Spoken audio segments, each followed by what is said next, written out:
Oftentimes in life, the things that have the biggest impact are things that we thought were small, didn't pay attention to, or maybe even didn't realize they existed at all. I was traveling with a friend, let's call him John, and we wanted to get something to eat. I wanted to eat something a little bit healthy, and as you know, it can be pretty hard when you're traveling to find exactly what you want to eat. So we looked around, went to different places, and finally landed on a spot, and as I'm about to eat my salad that I ordered, John, who's been extremely patient with me this whole time, finally blurts out. He's like, "Why are you doing this?" I'm like, "What do you mean?" He's like, "I would have just chugged the burgers at the first place and called it a day." I was like, "Well, John, I'm on this diet and I want to be able to maintain it even when I'm traveling." He's like, "Oh, I've never done that." I'm like, "What do you mean?" He's like, "I've never been on a diet. I've never restricted what I eat." Now, just by a quick show of hands, who here in the audience is on a diet? And I have my assistant who's going to tell us kind of the results of where people are at. So who here is on a diet? Show of hands. Okay, do we get that tally? We got that tally? Okay, the results are in. So 100% of us, 100% of us are on a diet. Every single one of us is on a diet. And that's what I told John. Because you see, a diet is just what you eat. Whether you pay attention to it or not, it is just what you eat. So John, hey, you eat whatever you want, whenever you want it. That's your diet. Some may call it the seafood diet. I see it, I eat it, that's fine. I'm on salads, that's my diet, and everybody's on a diet. But now the thing is, whether we're paying attention to it or not, or we even acknowledge it or not, it is known and well documented that what you eat has a profound impact on you in both the short term and particularly the long term. And just like diet can have this tremendous impact on us, even if it's subtle, well, so too can process have a tremendous impact on what we do in our individual and business lives. And just like diet is going to be there, whether you pay attention or not, because it's just what you eat, process is the same way because the process is just the steps that you take. So once you realize this, you'll start to realize that processes are everywhere. In fact, a big chunk of our daily lives is interacting with different processes and systems that have been refined over the years. Whether it's scientific, we have the scientific method that's a process hundreds of years old that has brought us tremendous amounts of modern discoveries that we now rely on. Or it's government. Democracy itself is a process hundreds, if not thousands of years old, the process by which we vote, pass laws, enact and enforce those laws. Or it's academic, something that we are all very familiar with. Everybody goes through some sort of academic process. You go through elementary school, then middle school, then high school, then you pick a major and you go to college and you might want to do something more after that. Or even our day-to-day, daily routines. You wake up in the morning, you brush your teeth, and you're like, okay, let me eat breakfast, or maybe you don't eat breakfast, and you get in your car, and you're like, I'm going to go to work, and what am I going to do for the rest of the week? And that's your process. So now that we see that processes are everywhere, well, what makes a good process? Especially the ones that we talked about that have been refined over a long period of time. Well, they're structured, first of all, so very definitive steps. If you take the educational system, something we're all familiar with, everybody knows what the grades are. Everybody knows, like, hey, this age is in this grade, so everybody knows that. And they're documented. It's very well documented as what needs to happen at each step. And because of this, they are consistent. With similar inputs, you should generally be able to get similar outputs. So if you put somebody through education, you should be able to get, at the end of it, somebody who's generally educated, and you can repeat that many times. And since you're able to do that and repeat it, they are scalable. So you can put more inputs to get more outputs with little modifications. So you can educate 10 people, 100 people, 1,000 people, 100,000 people, 1,000,000 people, or 100 million people through the educational process.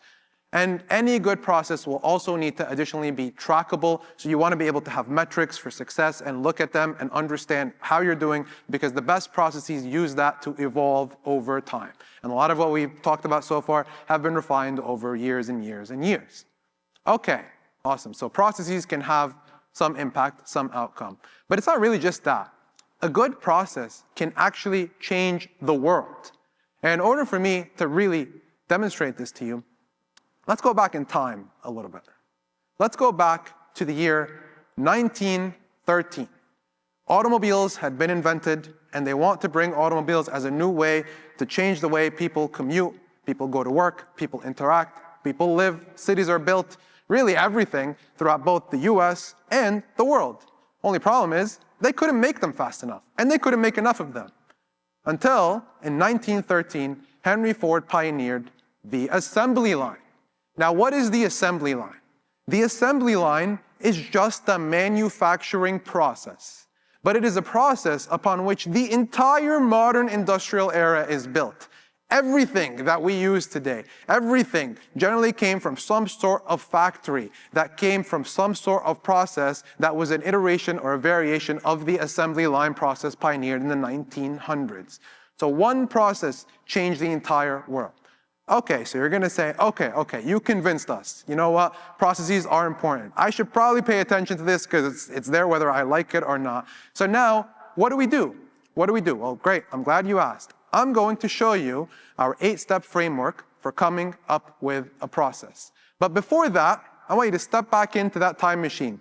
We're gonna go back in time once again. But this time, we're gonna go back in time to before 1913, just a little bit before. You walk out of your time machine, you start looking around, and you're looking, and you're saying, and you see this job posting. Interesting. What do they want? A manufacturing plant manager. Okay. To do what? To build the assembly line process. Of course, you having sat here paying attention a lot to the first part of this presentation, you know how important processes are. And you're like, absolutely, this is great. This can change the world. And you find out also that it's none other by the man himself, Henry Ford. Even better.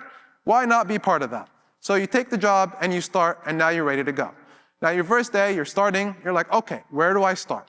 So this is where our 8-step process is going to come in, the process for building and optimizing your process, conveniently known as the optimize process, which took quite a while to get in those letters, but that was a whole process in and of itself. But anyways, conveniently known as the optimize process. So you have 8 steps in your optimize process. I'm gonna go through each single one, and we're gonna go build the assembly line together. So the first thing, as you can imagine, you're going to want to observe every single thing. There is no way that you are going to build a map and a grand vision of where we want to go if you have no idea where you even are. I mean, you should probably find that out first, right? So you want to observe every single thing happening right now, what's good, what's bad, what's working, what's not. So you go in there, you start asking people, you start talking to people, and you start talking to people in production, you're like, hey, how are you guys building the cars today? I just want to understand what's happening today. So they give you some information. They're like, hey, you see that pile of parts over there? Well, when we come in and we start, we kind of jump into that pile of parts and you start looking for the parts that you need. Since each person builds their own car, you kind of got to figure it out on your own.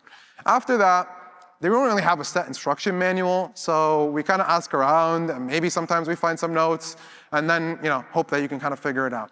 Once you do that, you got to go find your tools. Hopefully you can find the right ones and you don't have to fight over the ones that actually work, but if you can manage to get past that, well then, now you have to put it all together, and since the parts are not monolithic and they're kind of a little bit different, they don't always fit, so you gotta hope that it does, otherwise you might have to start a big chunk of this over. And that is their process right now. And as you're taking notes and you're seeing this, you're like, okay, well, obviously there's a lot of issues, and a lot of the things we said earlier about what makes a good process are not there. Clearly this isn't structured. Clearly there's no documentation. Clearly this is not consistent. I mean, you're building different cars, some may work, some may not, and this is absolutely not scalable, which is what we need. Okay, so at least we know where we are, and now the next step is, let's picture where we want to go. So again, talking about a map, you have your origin, now we need the destination. Where are we trying to go?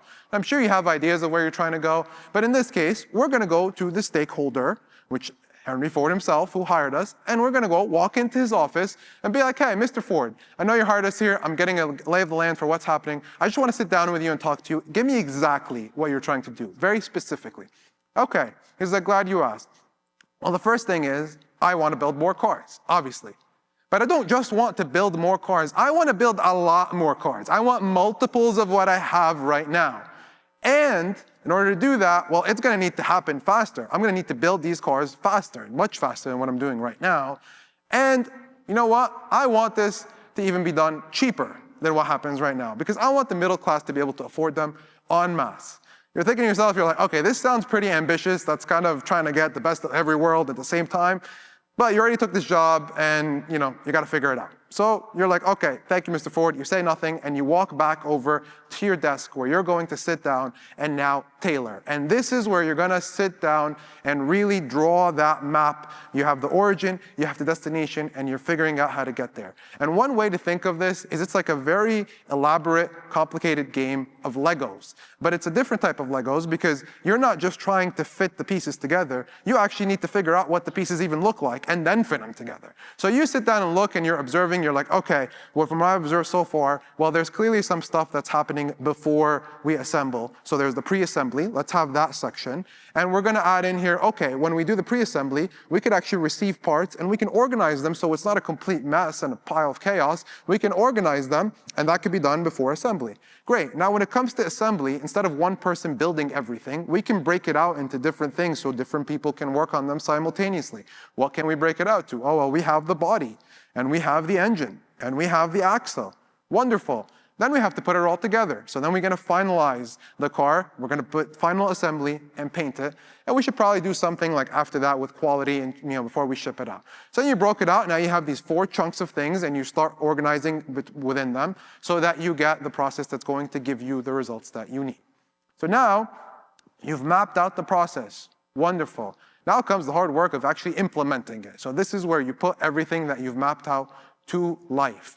And here is where you're going to need to kind of decide and bring in the tools that you're going to need for the job. Oftentimes in the modern world, a lot of that is digital tools in your business or even your personal life, and there's so many digital tools. And people will make the mistake of starting with the tool first. And notice how I didn't do that. You need to be able to know what you're trying to do and what you're trying to accomplish, then bring in the tool and find out which bells and whistles can be used to help you accomplish that. So that's a very important thing. Now in this case, a lot of our tools are not digital because it's 1913, but they are physical. So we're gonna be bringing in conveyor belts, lots and lots of conveyor belts. We're walking up to the purchasing guy and be like, hey, I want you to order like 100 conveyor belts for us. Great. We're gonna be bringing in things to organize the parts, to organize the hammers and screwdrivers that people need to work on. Great. We're gonna be bringing in teams to install all this so that they can install them in parallel and lay them out in a way that's efficient that we can work in parallel. So we're gonna do all that, and as we're doing this, we wanna make sure to be memorializing every step of the way. Document your process. Very, very, very important. You've already documented what you built with that map, but you also wanna document how to use each station, how to use things, because again, this needs to be consistent and scalable, and there is no consistency without documentation. If people don't even know what was done or what needs to be done, there's no way this is ever gonna be consistent. So now we built our process, we documented it, so that's it. It should run itself, right? I mean, we should be good? No, absolutely not. You need to instruct your team. Very, very important. Oftentimes people will come up with a process, the stakeholders maybe have an idea of what it is, but nobody who's actually operating the process knows what to do with it. And that's not gonna work. So you need to instruct the team both on what they're doing and what the overall goal is. So we invite all the people for Ford Motor Company, we bring them into a room this big and we're like, guys, we have some new stuff for you. We have some new updates for you. We are going to be building cars much faster.